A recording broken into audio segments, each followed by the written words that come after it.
This is the Sri Lanka Broadcasting Corporation.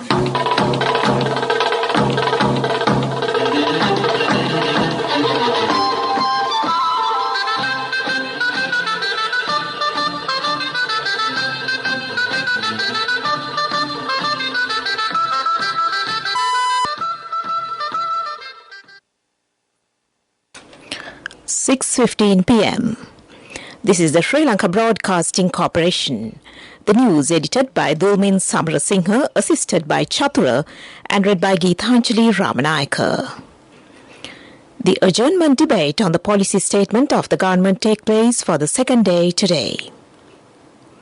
High Commissioner Appleton assures continuous assistance of New Zealand to Sri Lanka. Sapugaskanda oil refinery will become operational from the 15th. Members appointed to the National Sports Council. Police arrest over 1,300 for illegally hoarding fuel. Foreign news, the UN nuclear watchdog expresses concern about the continued shelling of Ukraine's Zaporizhzhia nuclear power plant. Sports, South Africa T20 League signs up 30 marquee international players. News in detail. The adjournment debate on the policy statement of the government, which was tabled in Parliament by President Ranil Wickremesinghe, took place for the second day today. Taking part in the debate, Minister Nimal Siripala de Silva said that President's leadership has been accepted by a majority of people. He said under the leadership of the President, the country is moving in a clear direction and it should not be obstructed. Taking part in the debate, Minister Harin Fernando said that there are short-term and long-term solutions for the prevailing crisis in the policy statement of the President. He requested the opposition to contribute to meet the aspirations of the people. During the debate in Parliament today, MP S.M. Marikas said that he is prepared to support an all-party program. MP Dallas Alapelma said that the proposal of the President is filled with positive concepts. However, he said that there are many challenges to make it practical. He further said that the all-party government should not be used to solve problems of each other. He said efforts should be made to revive the education sector. MP Maithripala Sirisena, taking part in the debate, said that Sri Lanka needs all countries in the world and disputes should not take place with any country. He said strong friendly relations should be maintained with India and China. He pointed out that those countries helped Sri Lanka to eliminate LTTE terrorism. MP Tissa Attanayaka said that the country should be rebuilt again. He said that they would support to find solutions to the people's problems.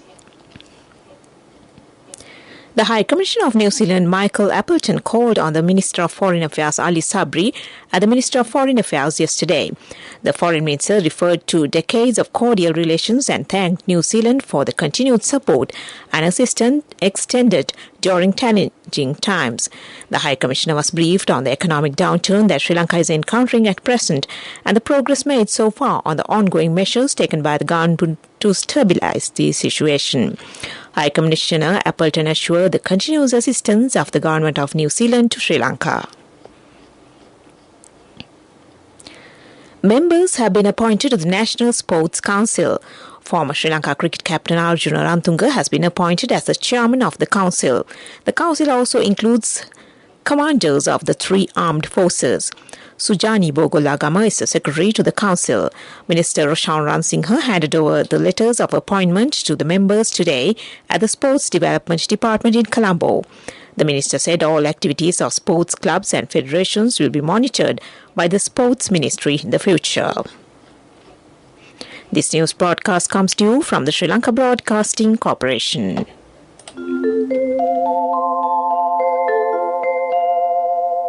People's Bank, yes. Digital savings account, say yes to challenge.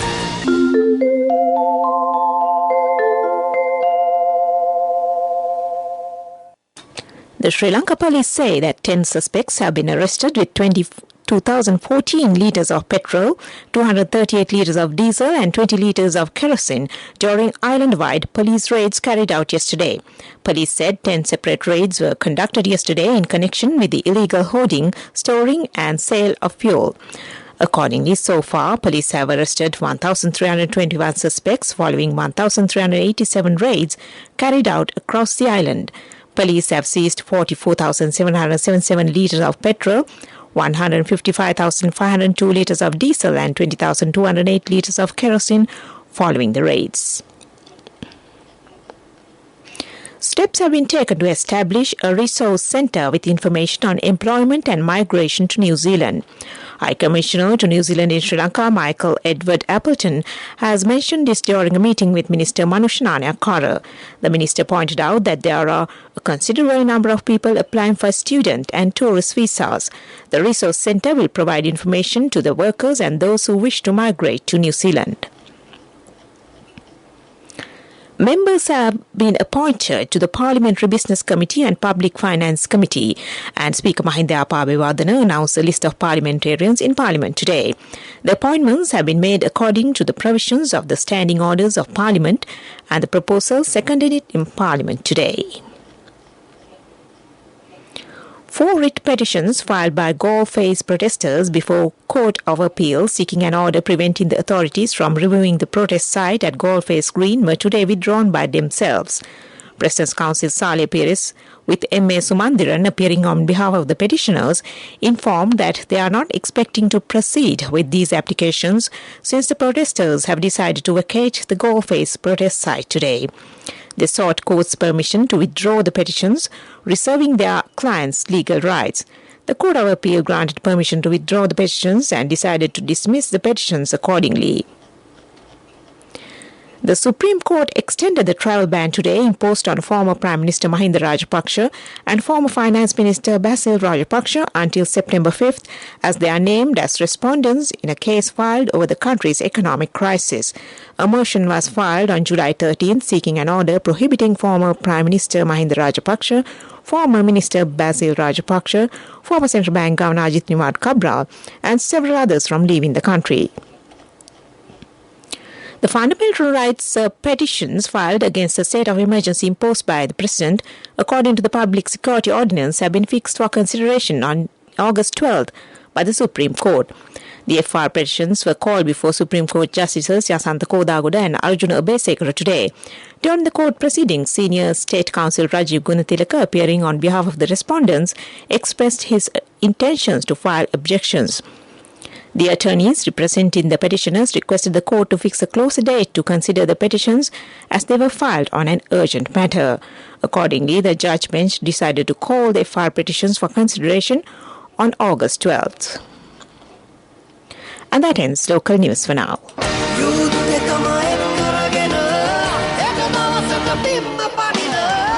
People's Bank, yes. Digital savings account, say yes to challenge.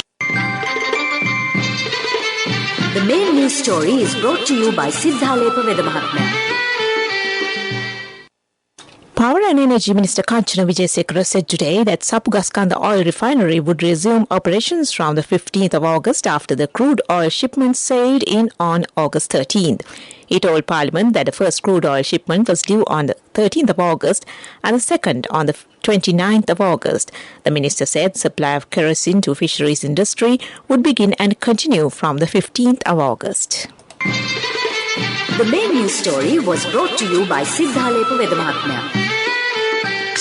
Watch Life is brought to you by A Strength to Your Life. CIB Janajaya Vasana has commenced. Valuable gifts and all bills are on 31st of October. Come to CIB today.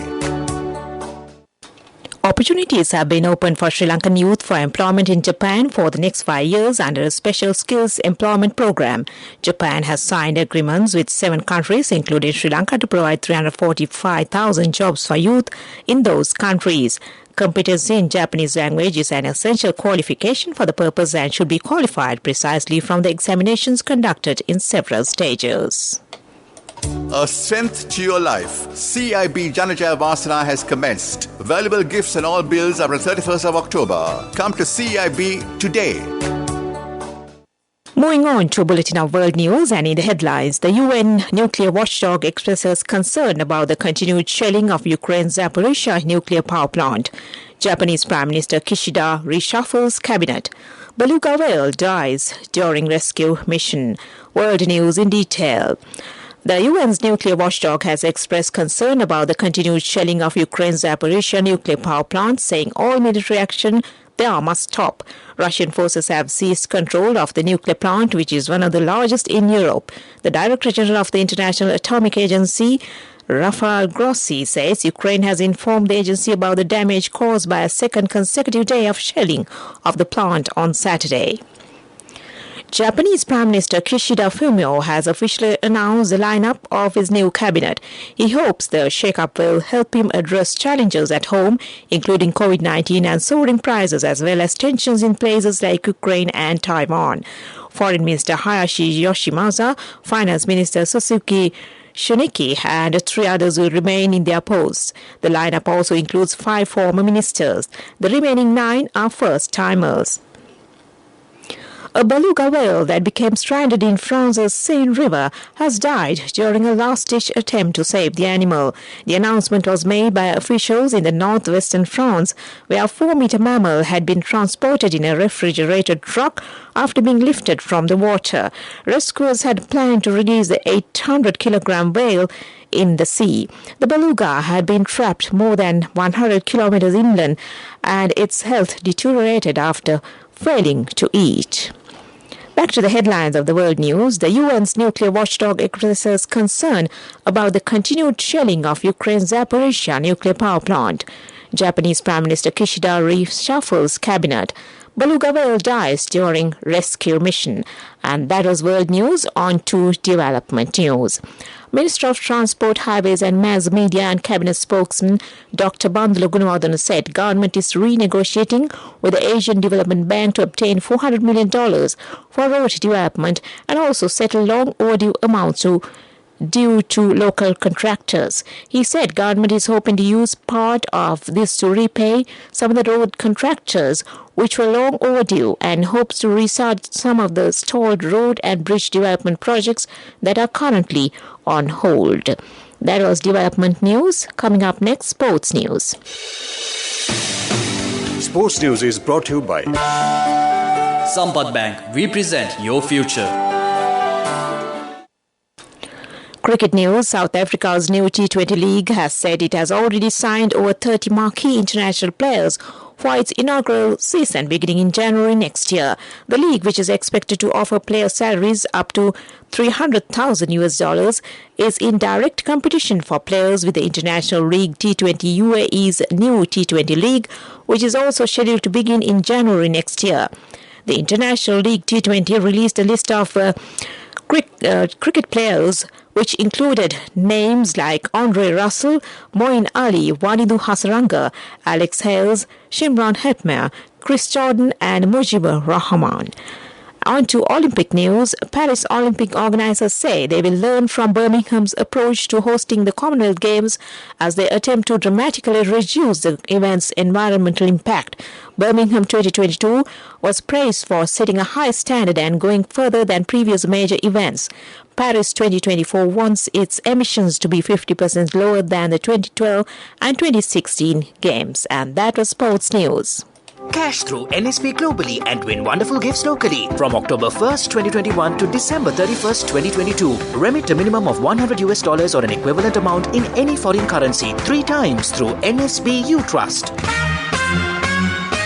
Business News, sponsored by National Savings Bank, the safest place for your money. Business News.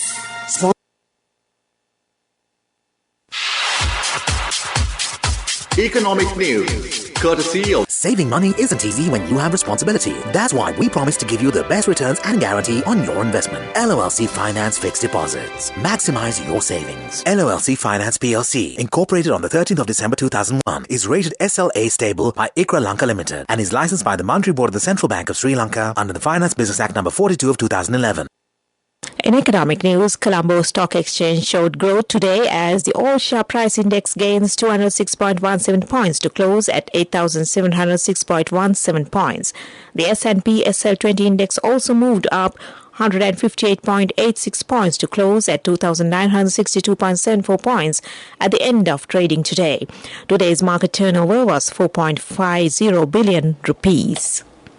LOLC Finance is taking the power of innovation to the next level, winning 5 golds at the Technovation Awards 2022, leading the digital revolution with cutting-edge interbanking digital payments. LOLC Finance claims the overall gold award whilst also claiming an extraordinary victory in digital banking. LOLC Finance will continue to innovate with the next generation digitalization of financial services, delivering a superior customer experience. Business News, sponsored by Cash through NSP globally and win wonderful gifts locally. Will you be the lucky winner of the NSP Golden Jubilee? 50 gold sovereigns for the top prize winner of the NSP Golden Jubilee. Scooters for the 10 second prize winners. iPhones for the 10 third prize winners. Mountain bikes for the 29 fourth prize winners. From October 1st, 2021 to December 31st, 2022. Remit a minimum of $100 or an equivalent amount in any foreign currency 3 times through NSB U Trust. On to the weather report. The Met Department says, except for a few showers in the western and Sabaragamu provinces and in the Galle, Patra, Kandy and Nuwara Eliya districts, mainly fair weather will prevail over most parts of the island. Strong winds about 50 km per hour can be expected at times over the western slopes of the Central Hills, northern and north central provinces and in the Hambantota and Trincomalee districts. That was the weather report, and before we conclude, let's take a look at the headlines once again. The adjournment debate on the policy statement of the government takes place on the second day today. High Commissioner Appleton assures continuous assistance of New Zealand to Sri Lanka. Sapgaskanda oil refinery will become operational from the 15th. Members appointed to the National Sports Council. Police arrest over 1,300 for illegally hoarding fuel. Foreign news, the UN nuclear watchdog expresses concern about the continued shelling of Ukraine's Zaporizhzhia nuclear power plant. Sports, South Africa T20 League signs up 30 marquee international players. And with that, we end this news broadcast from the Sri Lanka Broadcasting Corporation.